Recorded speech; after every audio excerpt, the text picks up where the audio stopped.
warahmatullahi wabarakatuh dan selamat pagi pemirsa.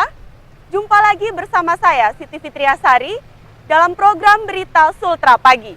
Informasi terkini dan teraktual seputar Sulawesi Tenggara hadir di hadapan Anda.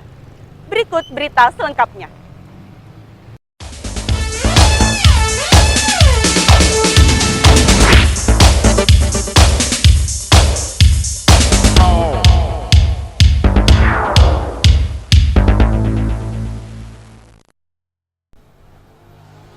Pemerintah Kota Kendari memperingati Maulid Nabi besar Muhammad SAW bersama seluruh jajarannya. Pemerintah Kota Kendari menggelar Maulid Nabi besar Muhammad SAW di ruang terbuka hijau pelataran kantor Wali Kota Kendari. Dalam peringatan tersebut, hadir Wali Kota dan Wakil Wali Kota Kendari bersama ratusan pegawai, serta sejumlah pejabat lingkup pemerintahan Kota Kendari. Dalam sambutannya, Wali Kota Kendari menekankan pentingnya pengalaman kecintaan terhadap Rasulullah SAW untuk menjadi pribadi yang berkualitas.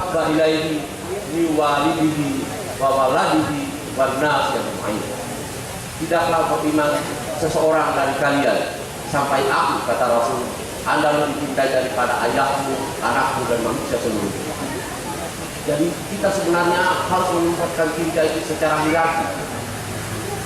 Hierarki pertama dalam Taufik Kurahman, TV Sultra. Keputusan Komisi Pemilihan Umum Konawe Selatan memberhentikan sejumlah ketua dan anggota panitia pemilu Kecamatan Kabupaten Konawe Selatan yang terindikasi tidak prosedural. Barisan Pemerhati Pemilu Independen Sulawesi Tenggara mempertanyakan tentang pemberhentian ketua dan anggota panitia pemilu Kecamatan Konawe Selatan di KPU Sulawesi Tenggara. Koordinator Aksi Lasongo mengungkapkan adanya indikasi pelanggaran aturan dalam proses pemberhentian sejumlah anggota dan ketua PPK tersebut yang dilakukan KPU pada 18 Januari 2014. Ketua KPU Provinsi Sulawesi Tenggara, Ketua KPU Provinsi Sulawesi Tenggara, Hidayatullah, didampingi Tina Dian Ekawati Taridala, mengungkapkan pihaknya akan segera memanggil jajaran KPU Konawe Selatan untuk dimintai keterangan terkait hal tersebut. Hidayatullah menegaskan, jika ditemukan adanya indikasi tidak prosedur dalam pemecatan tersebut, KPU akan melaporkan kepada Dewan Kehormatan Penyelenggara Pemilu. Pengangkatan dan kembali ketua PPS yang diangkat tahun 2013 itu dengan melakukan 3 hal evaluasi. Jadi evaluasi dalam hal integritas, independensi dan profesionalitas. Nah, memang ada beberapa problem terkait dengan PPS kita di bawah itu karena mungkin ada hubungan atau kedekatan baik darah maupun perkawinan dengan orang kita. Tetapi itu kan tidak ada apa-apa. Hanya memang dia menyangkut sebuah kode. Dia pasti pada perspektif integritas yang dikenal independensi dan menjadi kerja mereka tidak profesional. Itu kemudian KPU Kabupaten Kota untuk betul-betul dicerna, telaten dan dapat menginformasi secara bijaksana. Kalau umpamanya yang dilarang itu kan hanya soal hubungan perkawinan antara sama penyelenggara. Kalau umpamanya ada penyelenggara yang PPK suami, PPS istri, berarti salah satu harus memilih. Anggota KPU dengan PPK adalah istri, salah satu harus memilih. Itu saja diatur dalam Undang-Undang 2017. Tetapi soal hubungan keluarga, caleg, istri apa semua, itu ada pertimbangan. Umpamanya setiap pertemuan bagi yang punya caleg atau istri ketika penyelenggara itu mengumumkan dalam kalau umpamanya masih bisa dijamin terkait dengan independensi dan integritas. Nah, yang lebih rawan itu adalah suami dan istri, karena dia pasti satu kamar. Nah, kalau dia dalam satu kamar, ini kan nanti dianggap tidak nampak. Nah, KPU Kabupaten Kota betul-betul harus memverifikasi, mewawancarai, mendalami, ya, secara menyeluruh penyelenggara seperti ya, kode etik itu kan menyangkut personal, menyangkut personal penyelenggara. Apakah dia bisa berlaku etis dalam konteks dia bisa berlaku independen, dia bisa berlaku profesional dalam menjalankan tugas. Ya, kita itu kan kewenangan KPU Kabupaten Kota, tetapi kita sudah melakukan supervisi melalui rapat koordinasi kita kemarin, ya, untuk mereka dalam penetapan rekrutmen, penetapan dan penetapan kembali ketika BPS, artinya tidak ada lagi pembentukan, gitu kan? Tetapi menetapkan dan mengangkat kembali dengan catatan mengevaluasi 3 hal: integritasnya, profesionalitasnya, dan independensi.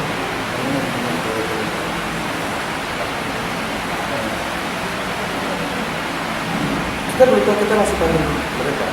Hanya kalau umpamanya ada penyelenggara yang diangkat juga adalah orang partai, ya itu pasti salah, tidak boleh.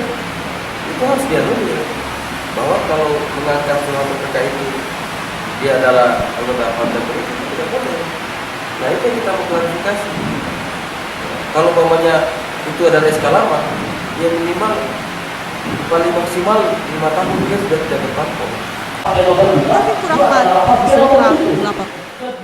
Polsek Kemaraya berupaya untuk menciptakan suasana kondisi aman yang nyaman di wilayah kerjanya. Sebagai upaya untuk menciptakan kondisi aman dan nyaman di masyarakat, Polsek Kemaraya terus melakukan razia senjata tajam di tempat-tempat keramaian. Dipimpin Kapolsek Kemaraya Tribuana Roseno, tadi malam Satuan Kepolisian Resort Kemaraya melakukan razia sepanjang Kendari Beach hingga ke depan Hotel Clarion. Dari hasil operasi, ditemukan salah seorang tertangkap tangan membawa badik, sementara rekannya melarikan diri. Kini tersangka diamankan di Polsek Kemaraya. Atas perbuatan tersangka kini dijerat Undang-Undang Darurat Nomor 12 Tahun 1951, Pasal 2 Ayat 1 dengan ancaman 12 tahun penjara. Melaksanakan giat cipta kondisi yang dilaksanakan rutin. Jadi kebetulan malam hari ini giliran kami Polsek Kemaraya untuk mengadakan razia. Jadi sasaran kami ya seperti sajam, kemudian senpi, kemudian miras dengan narkoba. Bagaimana hasilnya bagaimana? Nah, jadi tadi kita sudah menyisir juga di sepanjang Kendari Beach dengan di seputaran Hotel Wixel. Kita mendapati satu buah sajam yang berbentuk sebuah badik. Nah, terus kira-kira ini kena pasal berapa ya? Nah, jadi untuk tersangka kita kenakan Undang-Undang Darurat yang ancamannya 12 tahun. Iya. Awalnya kegiatan ini apakah memang ada laporan warga atau seperti apa? Jadi kalau untuk sasaran kami, jadi yang selama ini menjadi prioritas utama, yang terutama sering terjadi tindak pidana, kemudian juga banyak laporan juga dari masyarakat, banyak terjadi keributan yang asalnya mulai dari sepanjang Kendari Beach dengan di sekitaran Laundape. Dewi Larasati, Saharudin, TV Sultra melaporkan.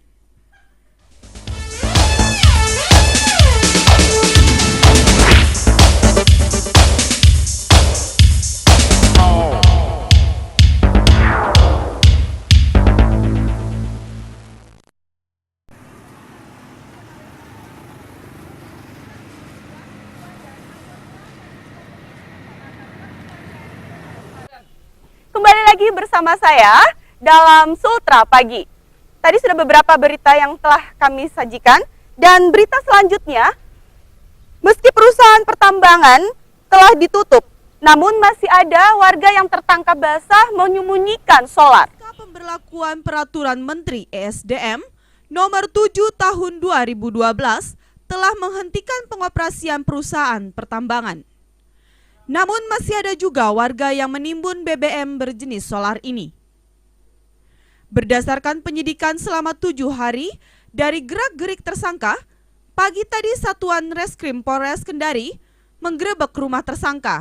Berdasarkan penyidikan selama 7 hari dari gerak-gerik tersangka, pagi tadi Satuan Reskrim Polres Kendari menggerebek rumah tersangka M. Tamrin di BTN Lacinta 2, Kelurahan Baruga. Dari rumah tersangka ditemukan barang bukti 1 unit mobil Avanza, 16 jerigen dan 1 drum berisi 240 liter solar.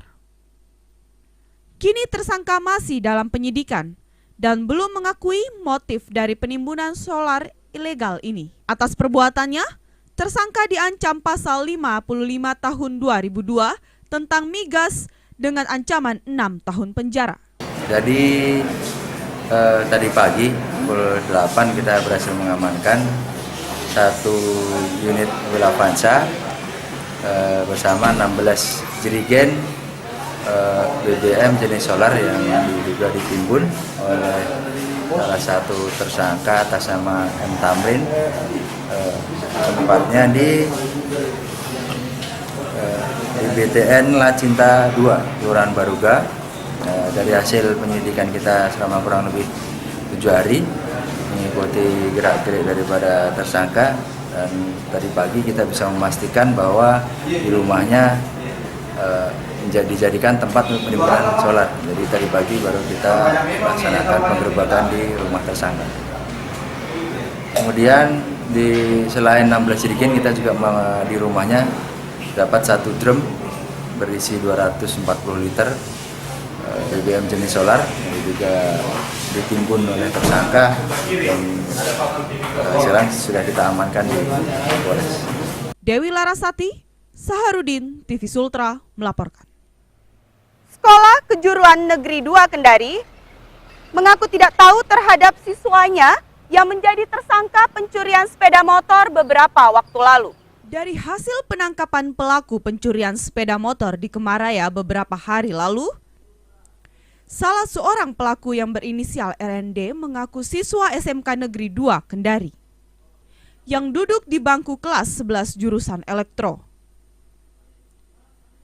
Setelah dikonfirmasi, ternyata pihak sekolah tidak tahu kalau siswanya adalah salah satu tersangka. Sekretaris Majelis Pembina Organisasi Siswa Intrasekolah, Ervin, pihak sekolah baru mengetahui kalau siswanya adalah pelaku pencurian melalui media massa. Pihak sekolah rencananya akan melakukan konfirmasi terkait hal tersebut. Jika terbukti, pelaku pencurian motor tersebut adalah siswa SMK Negeri 2 Kendari, maka akan dikenakan sanksi tegas. Berdasarkan keterangan dari pihak sekolah, tersangka sudah tidak pernah masuk sekolah sejak akhir November 2013 lalu. Sejauh ini kayaknya belum dapat informasi itu. Nanti dari kawan-kawan dari media yang kesini baru kami tahu. Nah, menanggapi hal itu gimana Pak? Tindakan dari pihak sekolah? Kami akan cross check di Polsek Kemaraya untuk mengetahui kebenaran itu, apakah benar-benar dari siswa dari sini, ya, atau dari mana kan itu.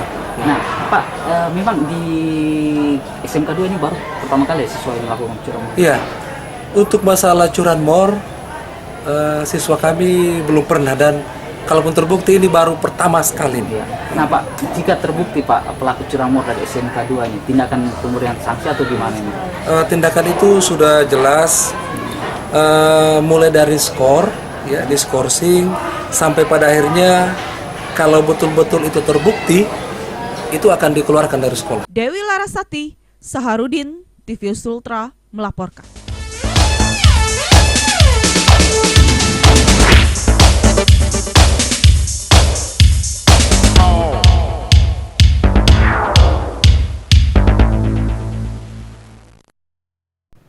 Ya pemirsa, mengajak Anda melihat beberapa headline news yang ada di media cetak Kota Kendari. Dari media cetak Kendari Post, ya Kendari Post, di sini membahas tentang headline news Anas sindir Pangeran Kegelapan. Dengan picture utama sama,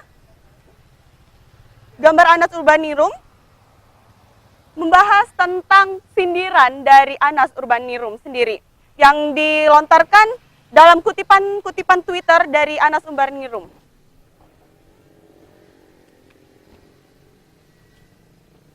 Dan dari media cetak Rakyat Sultra, headline news membahas tentang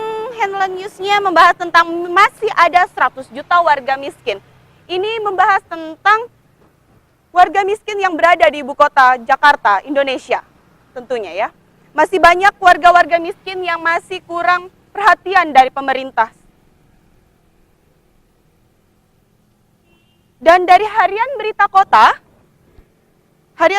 Kendari, di sini headline-nya membahas tentang anggota polisi yang babak belur warga, yang dibabak belur oleh warga ya. Jadi banyak sekali kasus-kasus tentang aparat-aparat kepolisian yang dihajar istilahnya ya oleh warga. Kita pindah ke Kolaka Pos. Masih tentang reposisi dari pejabat Kolaka yang membahas headline-nya dualisme kepemimpinan bersemi kembali. Di sini masih membahas tentang Ahmad Safei yang menjabat sebagai Bupati Kolaka yang memberikan SK kepada Kadis yang tidak puas dengan hasil keputusan dari Bupati Kolaka tersebut. Ya. Dan yang terakhir ada Buton Pos dengan headline Pesta Narkoba, warga Murhum digerebek. Ini terjadi di Bau-Bau, yang satuan polsek dari Bau-Bau menggerebek warganya yang sedang berpesta pora narkoba. Ya. Ini beberapa informasi dan headline dari media cetak yang ada di Kota Kendari. Demikian perjumpaan kita dalam Sultra Pagi. Saya, Siti Fitriasari, mewakili kru TV Sultra yang bertugas undur diri dari hadapan Anda. Terima kasih dan sampai jumpa. Wassalamualaikum warahmatullahi wabarakatuh.